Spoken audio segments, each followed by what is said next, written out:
ನಮ್ಮ ದ್ವಾರಕಿನ ಹತ್ರ ಒಂದ್ಸಾರಿ 4 ಬಿದಿರು ಗಿಡ ತಂದು ಕೊಟ್ರಿ ನನಗೆ. ಯಾಕೆ ಸರ್ ಅಂದೆ. ನಮ್ದು ಜಮೀನು ಇತ್ತು ರೆಡ್ಡಿ ಅವ್ರ 60 ಎಕರೆ. ನಮ್ಮ ಅಣ್ತಮ್ಮದ್ರ ಮಕ್ಳು ಯಾರು ಮಾಡ್ತಿಲ್ಲ, ನನಗೆ ಮಕ್ಳಿಲ್ಲ. ನಾನು ಸತ್ತೋಗಿದ್ದು ಗೊತ್ತರೆ ನಾನು 4 ಗಳ ಕಳಿಸ್ಬಿಡಪ್ಪ, ಕಬ್ಬಣದ ಮೇಲೆ ಒತ್ತು ಬಿಡ್ತಾರೆ ಅಂತ. ಇಂಥ ದುರ್ದೈವದ ಸ್ಥಿತಿಯಲ್ಲಿ ನಮ್ಮ ಕೃಷಿ ದುಡ್ಡು ಅಂತ ಹೋಗಿ ಕಷ್ಟಕ್ಕೆ ಸಿಕ್ಕಾಕೊಂಡಿದ್ದೀವಿ.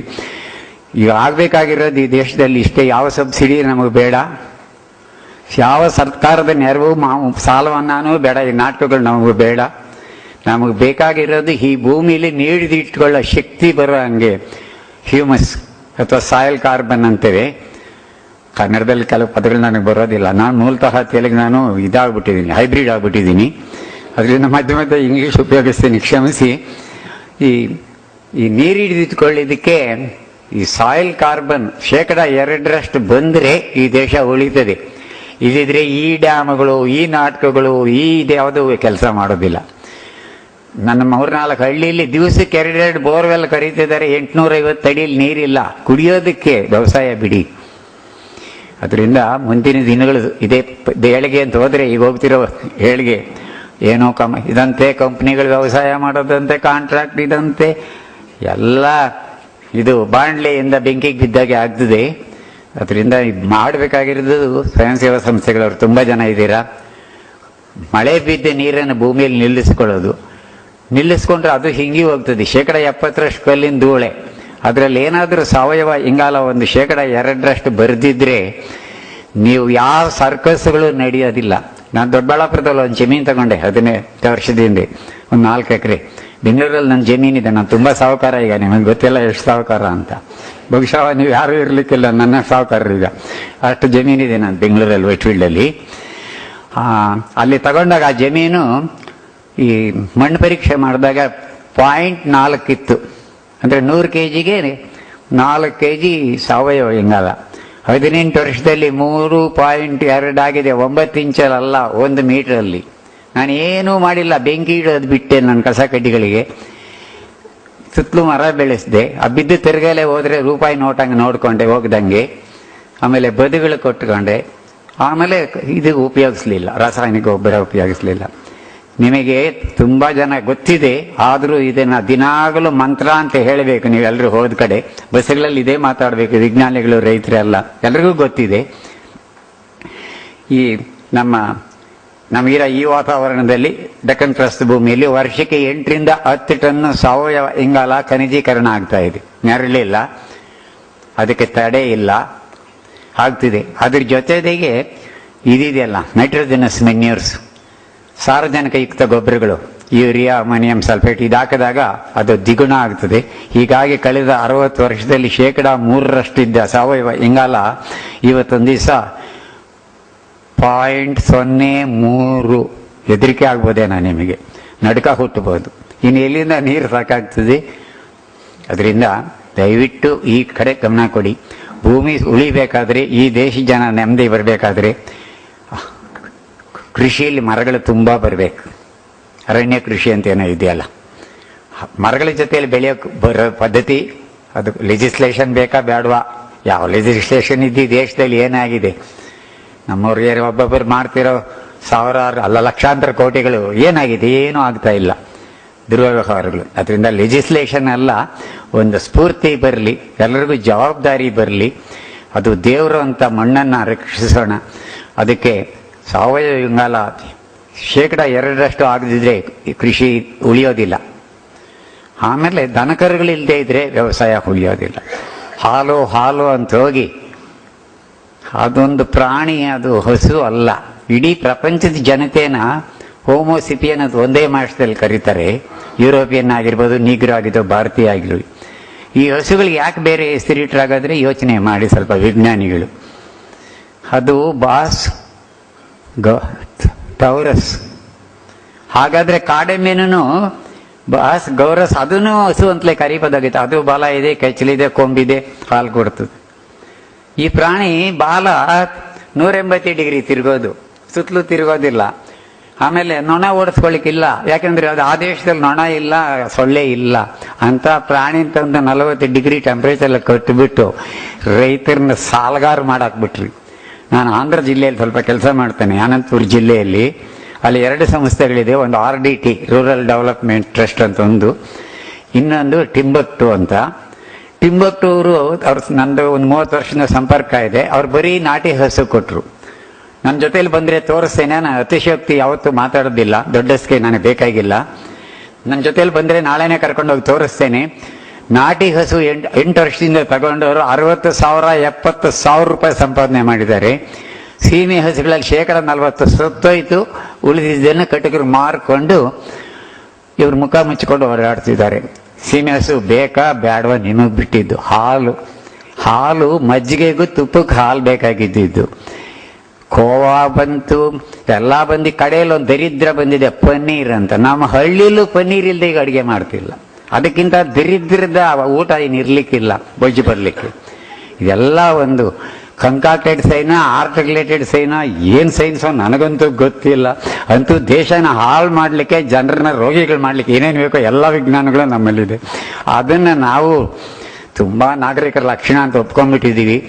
ಅದರಿಂದ ನೀವೇನು ಪುಟ್ಗೋಸಿ ಇಟ್ಕೊಂಡು ನಮ್ಮವರಾಗಿ ತೊಗಟೆಗಳು ಮುಚ್ಕೊಂಡು ಓಡಾಡಿ, ನಾನು ಹೇಳಲ್ಲ, ಪಂಚೆ ಕಟ್ಟೋಣ, ಪ್ಯಾಂಟು ಹಾಕಿ, ಟೀ ಶರ್ಟು ಹಾಕಿ. ಆದರೆ ಭೂಮಿ ಕಡೆ ಸ್ವಲ್ಪ ಗಮನ ಇರಲಿ. ನಮ್ಮ ಹಳಬರು ಅಷ್ಟೆಲ್ಲ ಗಾದೆಗಳು ಮಾಡಿಟ್ಟು ಹೋದರು. ಆವಾಗಲೇ ನಾನು ಚಿಕ್ಕ ಹುಡುಗ ಆಗಿದಾಗ ನಮ್ಮ ಅಮ್ಮ ಹೇಳ್ತಿದ್ರು, ನಮ್ಮ ಮನೆಯಲ್ಲಿ ವರ್ಷಕ್ಕೆ 4-5 ದಿವಸ ಅನ್ನ ಮಾಡ್ತಿದ್ದು. ನಾವು ನಾಳೆನೂ ಅನ್ನ ಬೇಕು ಅಂತ ಹಠ ಮಾಡಿದ್ರೆ ಹೇಳು, ಹಿಟ್ಟು ತಿಂದು ಗಟ್ಟಿಯಾದ, ಅನ್ನ ತಿಂದು ಮೆತ್ತಗಾದ ಅಂತ ಗಾದೆಗಳು ಆವಾಗಲೇ ಮಾಡಿಟ್ಟಿದ್ರು. 70 ವರ್ಷದಿಂದ ನಮ್ಮ ಅಮ್ಮ ಹೇಳ್ತಿದ್ರು. ನಾವೇನು ಅಂದರೆ ಅನ್ನ ತಿಂದವರು, ಅದೇ ನಮ್ಮ ಪಾರ್ವತಿ ಕತೆ ಆಗ್ಬಿಡ್ತದೆ. ಹಿಟ್ಟು ತಿಂದವರು ಅನಾಗರಿಕರಂತ ಆಗಿ ಈ ಸ್ಥಿತಿಗೆ ಬಂದಿದ್ದೀವಿ. ನನಗೊಂದು ಗೊತ್ತಾಗದೆ ಇರೋದು ಅಂದರೆ, 2 ಮಳೆ, ಬಿತ್ತನೆಗೊಂದು, ಉಳೋದಕ್ಕೊಂದು, ಬಿತ್ತನೆಗೊಂದು, ಹಾಲು ತುಂಬಲಿಕ್ಕೊಂದು ಬಿದ್ದರೆ ಈ ನವಣೆ ಇದೆಯಲ್ಲ, ಅದು ಎಕರೆಗೆ 5-6 ಕ್ವಿಂಟಲ್ ನಾನು ಬೆಳೆದು ತೋರಿಸ್ತೇನೆ. ಉಳುಮೆಗೊಂದು 2 ಸೆಂಟಿಮೀಟರ್ ಮಳೆ, ಬಿತ್ತನೆ ಮಾಡ್ಲಿಕ್ಕೆ ಒಂದು 2 ಸೆಂಟಿಮೀಟರ್ ಮಳೆ, ಒಂದು 55 ದಿವಸದಲ್ಲಿ ತೆನೆ ಬಂದು ಹಾಲು ಕಚ್ಚೋವಾಗ ಒಂದು ಮಳೆ, 6-8 ಸೆಂಟಿಮೀಟರ್ ಮಳೆ ಬಂದರೆ ನಾನು 6 ಕ್ವಿಂಟಾಲ್ ಬೆಳೆದು ಕೊಡ್ತೇನೆ. ರಸಗೊಬ್ಬರ ಇಲ್ಲ, ಕೀಟನಾಶಕ ಇಲ್ಲ. ನಮಗೆ ಬೇಕಾಗಿರೋದು ಎಲ್ಲ ಒಳಗಡೆಯಿಂದ ತರುವಂಥದ್ದು ವ್ಯವಸ್ಥೆ. ಆ ಬೀಜದ ಕಂಪ್ನಿಗಳು ಒಂದು ಹುನ್ನಾರ ನಡೆಸಿದ್ರು, ರಾಗಿನೇ ತೆಗೆದು ಬಿಡ್ಬೇಕು ಅಂತಿದ್ರು. ಒಂದು 15 ವರ್ಷ ಅದಕ್ಕೊಂದು ವರ್ಕ್ಶಾಪ್ ಮಾಡಿದ್ರು ಬೆಂಗಳೂರಲ್ಲಿ. ರಾಗಿನೇ ತಿನ್ನಬಾರ್ದು, ತೆಗೆದು ಬಿಡ್ಬೇಕು ಅಂತ ಮಾಡಿದ್ರು ಯಾರೋ ಹುನ್ನಾರ. ಅದಕ್ಕೂ ಯಾಗೋ ಅದು ಬಚಾವಾಯಿತು. ಈಗ ಏನಂದ್ರೆ ನಮ್ಮ ಅದೃಷ್ಟಕ್ಕೋ ನಮ್ಮ ಪುಣ್ಯಕ್ಕೋ ನಾವು ರಾಗಿ ತಿಂದವರು ದೊಡ್ಡ ಮನುಷ್ಯ ಆಗೋವಂಥ ಕಾಲ ಬಂದಿದೆ. ಹೋಟ್ಲಲ್ಲೂ ರಾಗಿ ರೊಟ್ಟಿ ಸಿಗ್ತದೆ, ರಾಗಿ ಮುದ್ದೆ ಸಿಗ್ತದೆ. ಅದರಿಂದ ಇದೆಲ್ಲ ತಿರುಗಿ ಬರ್ತಲೇ. ಅದರಿಂದ ಯಾರೂ ಬಡವರು ಆಗಬೇಕಾಗಿಲ್ಲ. ಬಡವರು ಆಗೋದು ಯಾವಾಗ ಅಂದರೆ, ನಮ್ಮ ಆಸೆಗಿಂತ ಆಚೆಗೆ ಕಾಲು ಬಿಡ್ತೀವಿ. ನಾನು 7 ರೂಪಾಯಿ ಸಂಬಳ ತಗೊಂಡು ಒಂದು ತಿಂಗಳಿಗೆ. ನನಗೆ 50 ಕೋಟಿ ರೂಪಾಯಿ ಜಮೀನು ಬೆಂಗಳೂರಲ್ಲಿದೆ, ವೈಟ್ಫೀಲ್ಡಲ್ಲಿ. ಬಂದರೆ ತೋರಿಸ್ತೇನೆ. 50 ಕೋಟಿ ರೂಪಾಯಿ ಜಮೀನು. ಅದು ನನ್ನ ಸ್ನೇಹಿತರೊಬ್ಬರು ಮೊನ್ನೆ ಹೇಳ್ತಾರೆ, ರೆಡಿಯಾರ್ ಅದರಲ್ಲಿ ಬಿಲ್ಡಿಂಗ್ ಕಟ್ಬಿಟ್ಟು ನಿಮ್ಗೆ ಲಾಗೆ ತುಂಬಿಸ್ಕೊಡ್ತೀನಿ, ದುಡ್ಡು ಮಾರಬೇಡಿ ಅಂತ.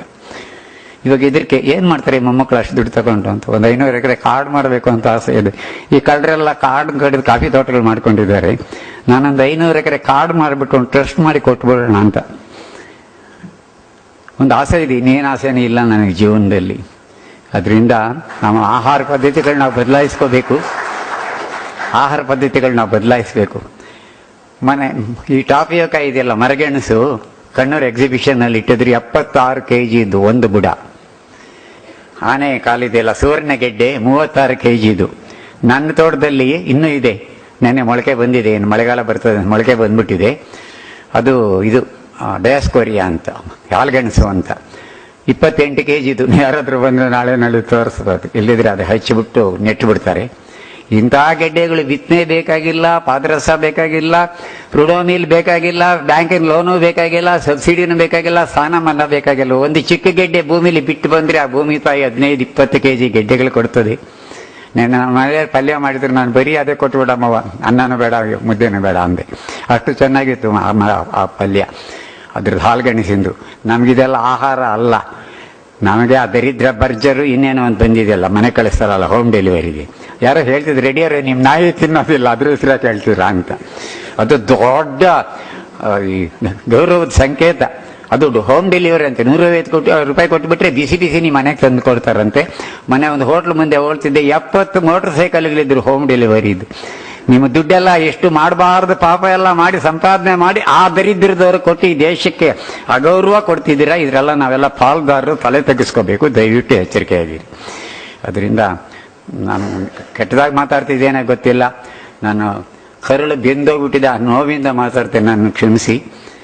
ನೀವೇನಾದರೂ ತಿರುಗಿ ಈ ಸರ್ಕಾರಕ್ಕೆ, ನಾವು ವಿಜ್ಞಾನಿಗಳಿಗೆ ಏನಾದರೂ ಒಳ್ಳೇದು ಮಾಡಬೇಕು ಅಂತ ದೇಶಕ್ಕಿದ್ರೆ ಈ ತೃಣಧಾನ್ಯಗಳಿಗೆ ಹೋಗಬೇಕು. ಬೀಟಿ ಬದನೆ ಅಲ್ಲ. ನನ್ನ ಹತ್ರ ಬದನೆ ಗಿಡ ಮಾಡ್ತೇನೆ. ಈ ಸುಂಡೆಕಾಯಿ ಗಿಡ ಇದೆಯಲ್ಲ, 18 ಜಾತಿ ಬದನೆಕಾಯಿ ಇದೆ ಒಂದು ಗಿಡದಲ್ಲಿ. ನಂದು 8 ವರ್ಷದಿಂದ ಕಾಯಿ ಬಿಡ್ತಾನೆ ಇದೆ, ವಾರಕ್ಕೊಂದು 2 kg. ನನ್ನ ಹತ್ರ 18 ಗಿಡ ಮಾಡಿದ್ದೀನಿ, 2 ಅಂಗಡಿ ಕೊಡ್ತಾ ಇದ್ದೀನಿ 3 kg ವಾರಕ್ಕೆ. 18 ಗಿಡ ಇದೆ, ಹೊಸದಾಗಿ ಮಾಡಿದ್ವಿ. ದೊಡ್ಡದಾದ್ಮೇಲೆ 10 kg ಕೊಡ್ಬೋದು. ಬದನೆಕಾಯಿ ಸುಂಡೆಕಾಯಿ ಗಿಡದ ಮೇಲೆ ಗ್ರಾಫ್ಟ್ ಮಾಡಿದ್ದು ಮರ ಆಗ್ಬಿಡ್ತದೆ.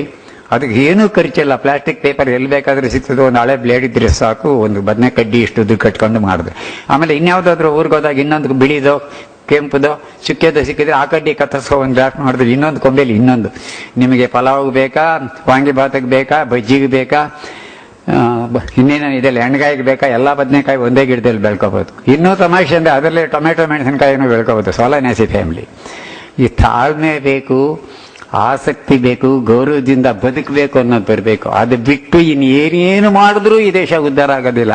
ಮಾನ ಮರ್ಯಾದೆ ಬಿಟ್ಟು ಸೋ ವಾಟ್, ಯಾರಾದ್ರೂ ಮಾತಾಡ್ತಿದ್ರೆ ನಾಚಿಕೆ ಮರ್ಯಾದೆ ಅನ್ನೋ ಪ್ರಶ್ನೆ ಇಲ್ಲ. So what, everybody is like that.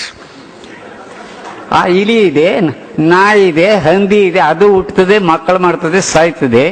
ನೀವು ಮನುಷ್ಯ ಜನ್ಮ ಅಂತ ಎತ್ತಿ ಸೋ ವಾಟ್ ಅಂತ ಹೇಳೋಕೆ ನಮಗೆ ನಾಚಿಕೆ ಆಗಬಾರ್ದ? ಅದರಿಂದ ದಯವಿಟ್ಟು ಸ್ವಲ್ಪ ದುಡಿಮೆ, ಪ್ರಾಮಾಣಿಕ ಜೀವನ ನಡೆಸೋ ಜನರನ್ನ ಗೌರವದಿಂದ ನೋಡೋದು ಕಲೀರಿ. ದೇಶ ಉದ್ದಾಗ್ತದೆ. ಬೇರೆ ಯಾವ ಮಾರ್ಪಾಡು ತಂದ್ರೂ ನನಗೆ ನಂಬಿಕೆ ಇಲ್ಲ ದೇಶ ಉದ್ಧಾರ ಆಗೋದು. ದುಡಿಮೆ. 78 ವರ್ಷ ನನಗೆ. ನನ್ನ ಕೈ ಸ್ವಲ್ಪ ಎಲ್ಲರೂ ಮುಟ್ಟಿ ಹೋಗಿ ಆಮೇಲೆ ನಿಮಗೆ ಗೊತ್ತಾಗ್ತದೆ, ಇವನು ರೀಲ್ ಬಿಡ್ತಾನ ರೋಲ್ ಮಾಡ್ಲಾ ಅಂತ ಗೊತ್ತಾಗ್ತದೆ. ಅದರಿಂದ ನಾನು ಈ ಅವಕಾಶ ಕೊಟ್ಟಿದ್ದಕ್ಕೆ ನಿಮ್ಗೇನಾದ್ರೂ ನೋವಾಗ ಮಾತಾಡಿದ್ರೆ ಕ್ಷಮಿಸಿಬಿಡಿ.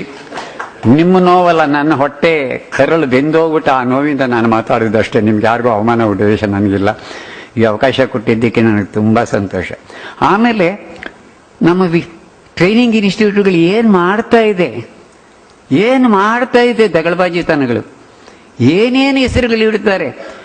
ಏರೋಬಿಕ್ ಪ್ಯಾಡಿ ಕಲ್ಟಿವೇಶನ್ ಅಂತ ಯಾರೋ ಪುಣ್ಯಾತ್ಮ ಮಾಡಿದರು ಅಂತ ಅವ್ರ ಹೆಸರಿಡೋದಕ್ಕೆ ಇವ್ರಿಗೆ ನಾಚಿಕೆ. ಇವರು ಕಿರೀಟದಲ್ಲಿ ಗರಿಗಳು ಸಿಕ್ಕಿಸ್ಕೊಂಡು ಎಲ್ಲರೂ ನೀವು ನಗ್ತೀರಾ, ಚಪ್ಪಾಳೆ ತಟ್ತೀರಾ ಅಂತ ಗೊತ್ತು. ಆಗ ಧೈರ್ಯ ಮಾಡಿ ಬಂದೆ. ಈ ಅವಕಾಶ ಕೊಟ್ಟಿದ್ದಕ್ಕೆ, ನನ್ನ ಮಾತನ್ನು ಸಹನೆಯಿಂದ ಕೇಳಿದ್ದಕ್ಕೆ ನಿಮ್ಗೆ ಎಲ್ರಿಗೂ